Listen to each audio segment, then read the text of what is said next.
पहला सवाल मेरा होगा कि आपको क्यों हिंदुस्तान छोड़ना पड़ा और आपने क्यों मलेशिया का इंतखाब किया? अल्हम्दुलिल्लाह वस्सलातु वस्सलाम रसूलिल्लाह व अला आलिहि व सहाबिहि अजमईन अम्मा बाद वकुल जाहलक वज़ाक़ल बातिल इन्नल बातिल काना ज़हूक़ा रब्बि इश्रह ली सदरी वयस्सिर ली अमरी वहलुल उक़दतम मिन लिसानी यफ़क़हू क़ौली। मैं आप सबका खैर मक़दम करता हूँ और इंटरव्यू शुरू होने के पहले, प्रोग्राम शुरू होने के पहले कहना चाहता हूँ कि मेरी तालीम अंग्रेज़ी में हुई है जी। तो उर्दू पे मुझे महारत नहीं है, तो अगर मैं उर्दू बोलने में कुछ गलती करूँगा तो उसके लिए माफ़रत चाहता हूँ। No problem. और खुसूसन पाकिस्तान में हूँ तो और मुझे केयरफुल रहना चाहिए। जो आपने सवाल पूछा है कि क्यों मुझे हिंदुस्तान छोड़ना पड़ा, मैं कहता हूँ हिजरत। क्यों मैंने हिंदुस्तान से हिजरत की? हिजरत is a more better Islamic terminology. अल्हम्दुलिल्लाह अल्लाह के फजल से, अल्लाह की मदद से जब मैं दावती काम शुरू किया दीदार साहब से मुतासर होने के बाद 1991 में, और अल्हम्दुलिल्लाह अल्लाह ताला ने काफ़ी कबूलियत दी और अल्लाह की मदद से अल्हम्दुलिल्लाह काफ़ी गैर मुसलमान इस्लाम कबूल कर रहे थे। अल्लाह उनको हिदायत दे रहा था। तो क्योंकि क्राउड बढ़ रहा था, जब भी हम प्रोग्राम करते थे तकरीबन 25% गैर मुस्लिम होते थे, अक्सर हिंदू।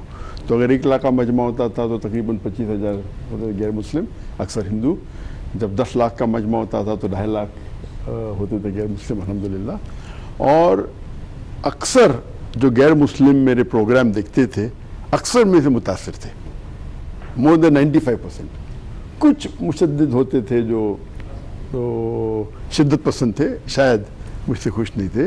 तो क्योंकि गैर मुस्लिम मुझे चाहने लगे, और आप देखिए मेरे प्रोग्राम में कई हिंदू कहते थे कि मैं 40 साल का हूँ, जो मुझे हिंदुज़म के बारे में पता नहीं था, जाकिर भाई के लेक्चर सुनने 2 घंटे में हमें और नॉलेज मिली बनिस्बत जो 50 से 40 साल में हमने ज़िंदगी में नॉलेज हासिल की हिंदुज़म के बारे में। तो अगर हिंदू मुझे नहीं चाहते थे तो शायद गवर्नमेंट को कोई तकलीफ नहीं होती थी। हिंदू चाहने लगे, इस्लाम को कबूल करने लगे, तो ये गवर्नमेंट के एजेंडा के खिलाफ था, ये जो नई गवर्नमेंट की बात कर रहा हूँ मैं। तो इसीलिए जब वो एक मौका तलाश कर रहे थे तो 1 जुलाई 2016 में ढाका में एक बम धमाका होता है, जो टेररिस्ट तकरीबन 3-4 टेररिस्ट 21 या 22 फॉरेनर्स की हत्या करते हैं। और एक टेररिस्ट, उसमें उनके जो न्यूज़पेपर है 3 जुलाई में आता है कि एक टेररिस्ट जाकिर नाइक का फेसबुक पे फॉलोअर था। तो नेक्स्ट डे पे पूरी इंडियन मीडिया कहती है कि जाकिर नाइक ने उस टेररिस्ट को इंस्पायर किया। 4 दिन बाद ये शाया होता है वही बांग्लादेशी न्यूज़पेपर में कि हमने कभी भी नहीं कहा कि जाकिर ने इंस्पायर किया, हमने सिर्फ कहा कि एक टेररिस्ट उनका फॉलोअर था फेसबुक पे। लेकिन इंडियन मीडिया, जो आप बांधते गोदी मीडिया कहते हैं, वो शुरू में अल्हम्दुलिल्लाह काफ़ी मेरे खिलाफ बात करने लगे। लेकिन अल्हम्दुलिल्लाह ये अच्छी बात थी कि हिंदुस्तान में जितने मुसलमान में फ़िरके, उसके बावजूद माशाअल्लाह अक्सर लोगों ने मुझे सपोर्ट किया। और इतना सपोर्ट होने के बाद पूरे हिंदुस्तान में प्रोटेस्ट था कि 1 महीने के अंदर इंडियन पार्लियामेंट में, आप अभी भी जाएंगे, 2 अगस्त 2016 में इंडियन पार्लियामेंट में कहा गया था कि there is no evidence found about doctor Zakir Naik और इस organisation Islamic research foundation, and they are not involve in any terrorist activity. तो ये बोलने के बाद सब प्रोटेस्ट कम हो गए, लेकिन उनका एजेंडा कुछ और था। चंद महीने बाद नवंबर में जब हिंदुस्तान के मुसलमानों को मुस्लिम पर्सनल यूनिवर्सल मुस्लिम पर्सनल यूनिफॉर्म सिविल कोड के चक्कर में उनको उलझाया गया और उसके दरमियान हमारा ऑर्गेनाइजेशन को बैन की। तो क्योंकि ये ऑनस्लॉट जो मेरे खिलाफ हुआ, उसीलिए उस वक्त मैं उम्रा कर रहा था, रमज़ान का महीना था और मक्का में था। तो हमारे जो लॉयर्स थे कहा कि आप बाहर ही रहेंगे तो अच्छा है। तो उसके बाद मैं वापस गया ना, ऐसा नहीं कि मैं छोड़ दिया, मैं बाहर था और उस वक्त ये हुआ। और उसके बाद जब इल्ज़ाम लगने लगे तो फिर उसके बाद मैं वापस गया नहीं। और अल्हम्दुलिल्लाह अल्लाह का फजल था कि कभी ख्वाब ख्याल में नहीं सोचा था कि ये इल्ज़ाम मुझ पे लगेगा ऑन टेररिज्म। और उनने फिर दरख्वास्त की इंटरपोल से 2017 में कि मेरे खिलाफ रेड कॉर्नर नोटिस जारी किया जाए, RCN रेड कॉर्नर नोटिस। तो इंटरपोल ने कहा ये बिल्कुल बेबुनियाद है, ये पॉलिटिकल है, इट इज़ रॉन्ग। फिर 1.5 साल बाद 2019 में फिर से दरख्वास्त की और तो उनने निकाल दिया ये क्या जाकिर और टेररिस्ट हेट स्पीच के बारे में, और हेट स्पीच की कोई कंटेंट पैराग्राफ कोट करके उन्हें पेश किया इंटरपोल को।